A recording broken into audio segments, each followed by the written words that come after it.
Alright, YouTube. Haven't done a video in a while, so going to do a mining update.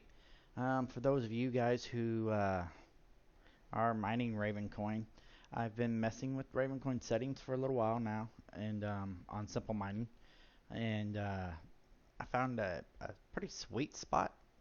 I'm getting pretty good hash rates and a lot less overclock. Temperatures are a lot lower.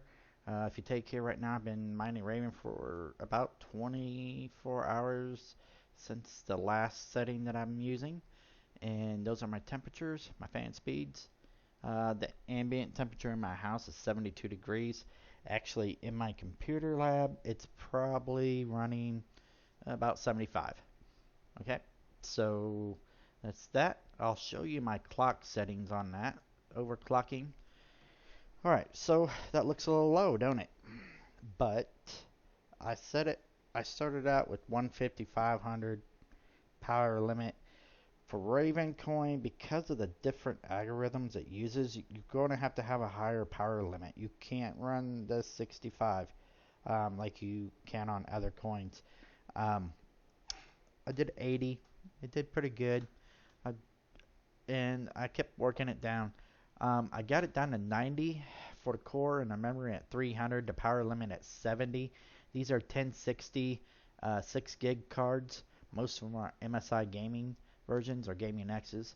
I got a couple Asus in there. Um, and this has really been a really good spot for me. I actually able to turn my fans down to 60% with my target temperature and everything set.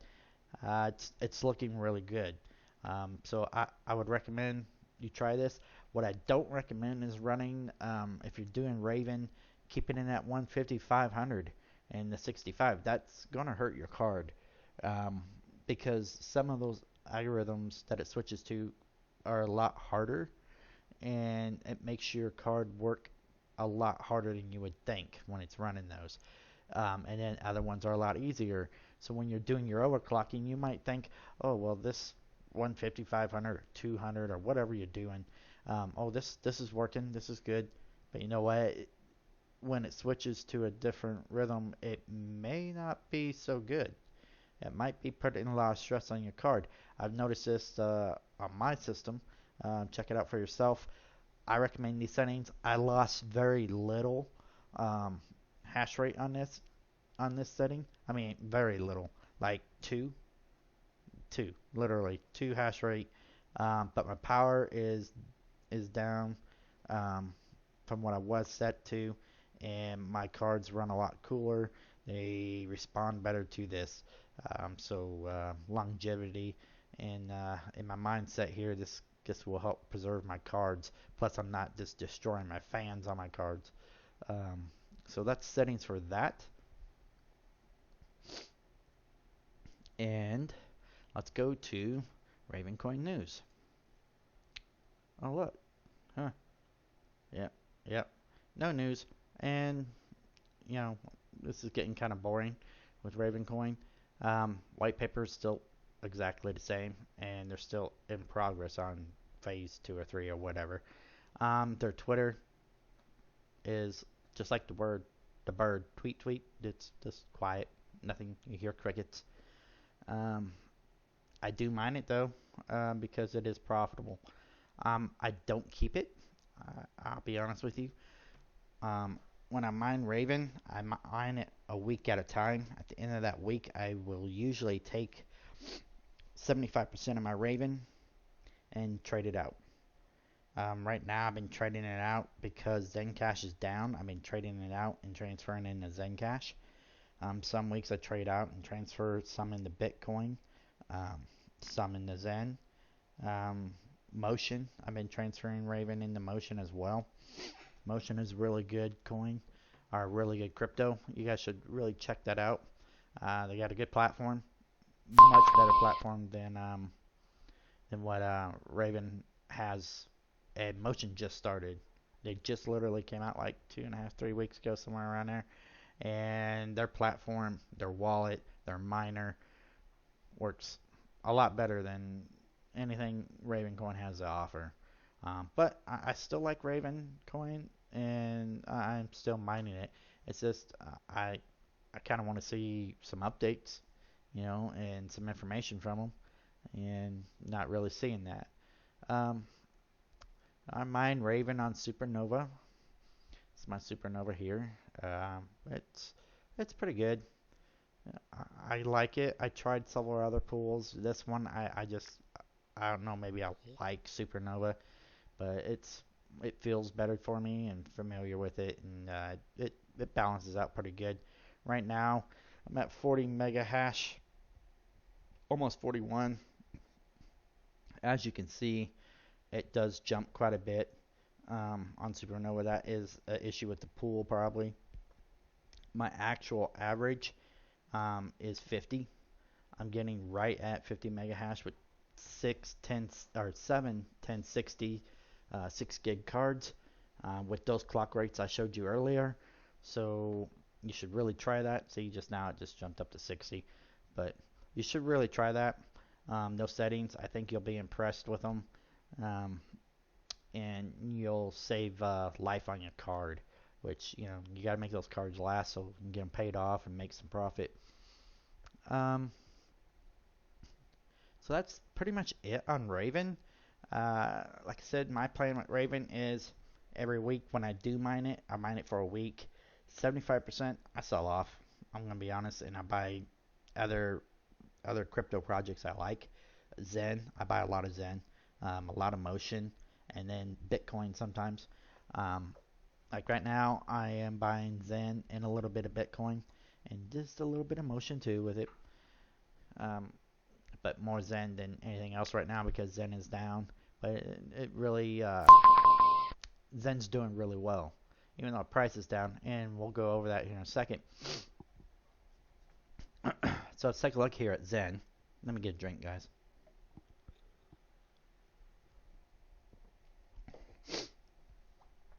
So Zen had some news here recently, and they put out a new proposal to fight against the 51% attack. Not only did Zen put this out for themselves, they made it readily available for any Equihash. They are encouraging any and all Equihash cryptos to work with them. They already have their solutions in place. Their solutions are actually getting ready to roll out, I think, in July. You'll have to look at the white paper, um, but we can look at that if you want. Let me see. Let's go up to the new Zen white paper. Bam, there we go.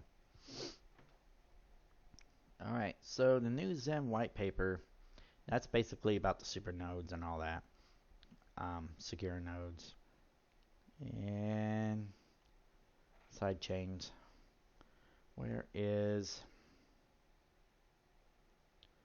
I was reading this. Let me see if I can find it. They have some dates in here of when they're going to be releasing some of their new stuff, and those dates are very important. Okay, changes that will be introduced. A new changing mechanism. Um, will require 1.7 gigabytes of RAM. Um, They're going to upgrade this in March, which they already did. And the mainnet starts in May 2018.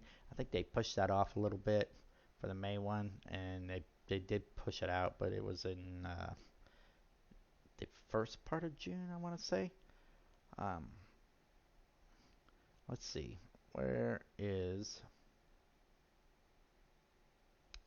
I thought it was in here. It might have been on the video. Um, Video has the dates, Harley, I think it was. My bad, folks. Which I'm not going to play a video on top of a video because that will just be retarded. Alright. But anyway, read this over. It's got some new stuff in there. It explains more about the super nodes and all that good stuff. And also on their website, on their blog, they have some updates on it as well. And so if you go to blog right there, and this one, Zencash, There should be an English one for this. There was. Where did it go? That's gonna pull up English. That's gonna pull up Chinese. Yeah. Yeah. Well, can't find it now. It is there. It's somewhere. Look for it. Trust me. Read it. It's got dates and stuff in it. When some important stuff's gonna happen. Alright, so that's it with Zen. Here's the reason why I'm buying Zen right now. So if we refresh this, let's take a double look here. Alright, so Zen lost 4% against Bitcoin today anyway. And then it lost 6% today total against the US dollar. So it means it's losing more US dollar value than Bitcoin. So when Bitcoin comes back up, that means this Zen price right here is going to shoot up even faster. Okay, because it's the Zen has actually gotten stronger, and in the last, if you take a look here, let's move this over to 7 days.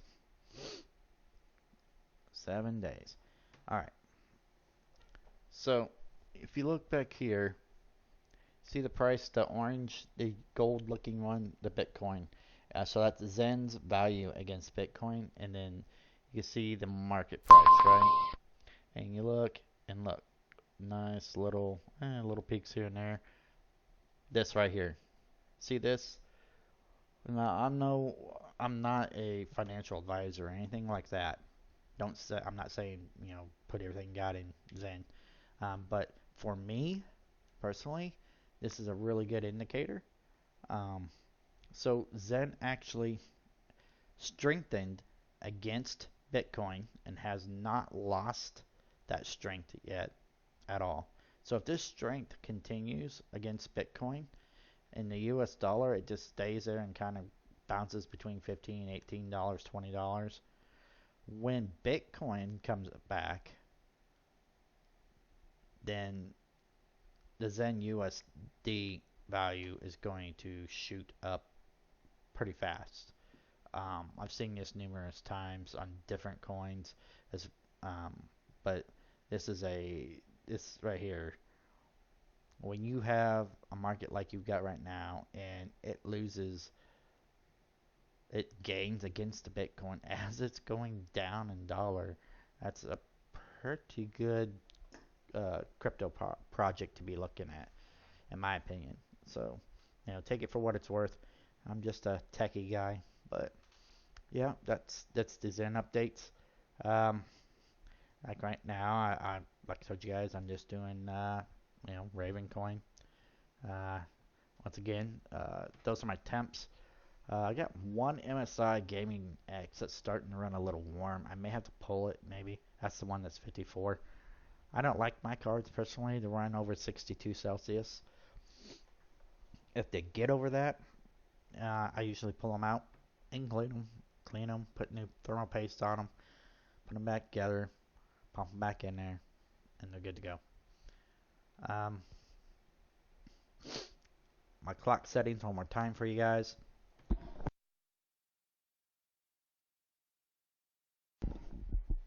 Excuse me, sorry about that. These are my clock settings. This is for running any X16R. I've tested this with Motion. I've tested it with Ravencoin, Pigeon Coin, and this seems for me for 1066 gig cards with dual fans. This right here is a really good sweet spot. I'm getting really good returns out of it using less power and being nicer to my cards than I would be if I was running Ethereum or Zen, which I do run Zen on this rig as well. I just got done running Zen for a week. I've been running this Raven here now for 24 hours. I've still got 4 more days left. But that's all my news I've got for now.